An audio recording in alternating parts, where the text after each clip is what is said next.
Also coming up, is your teenager having sex? Would you even know if they were? Experts warn, talk to your kids before they learn about the birds and the bees from TV. Everybody come along.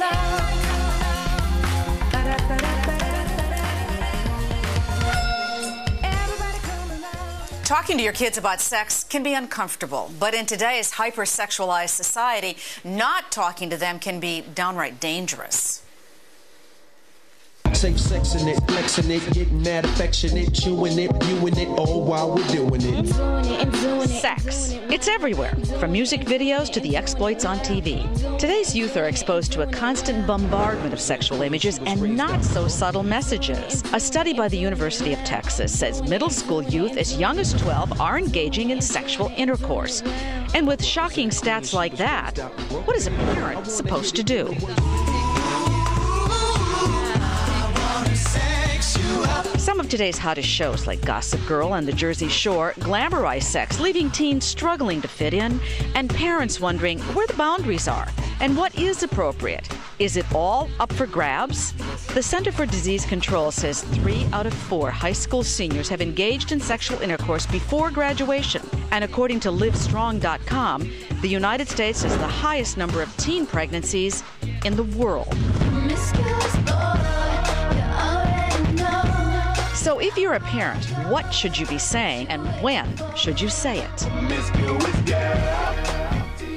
And here to help us, our teen expert Cooper Lawrence and child and adolescent specialist Dr. Robyn Silverman. Welcome. Thank you. We started out that piece by saying it's dangerous not to talk to your kids. Why?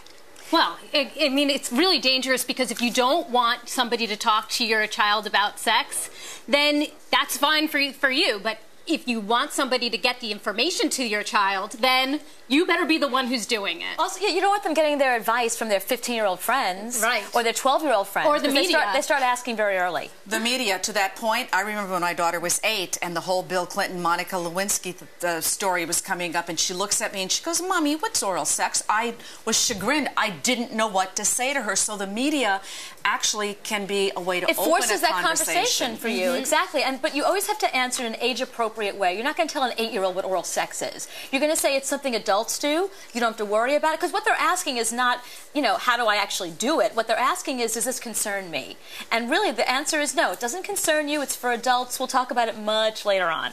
So, and how about helping your child have some confidence with the whole issue as well? How do you do that in the midst of this? You want to start really early, okay? That's the biggest mistake that parents make. If the first conversation that you're having about your body is that sex conversation, it's too late. You want to start very, very early with the kids to talk about their bodies and how they're changing and how they're growing and the differences between boys and girls. Okay, so how early is that? Well, you're starting as early as their body's starting to change. I mean, you're talking about 3, 4, 5, 6, they're starting to already see, I'm different from the boy down the street. Right, boys What's have something on? I don't have. Right. What's the difference? Right. Okay, so if you talk then about the differentiators about sex, teenagers view sex differently than we probably did when we were growing up. That's 100% true, and a lot of that is because of the media. They have access to the internet. They're getting a lot more information from so many disparate sources, which is why you want to whittle it down for them and let them know no matter what, they can always talk to you. Always come to me with any question. And if your child feels uncomfortable talking to you and there's an older sibling,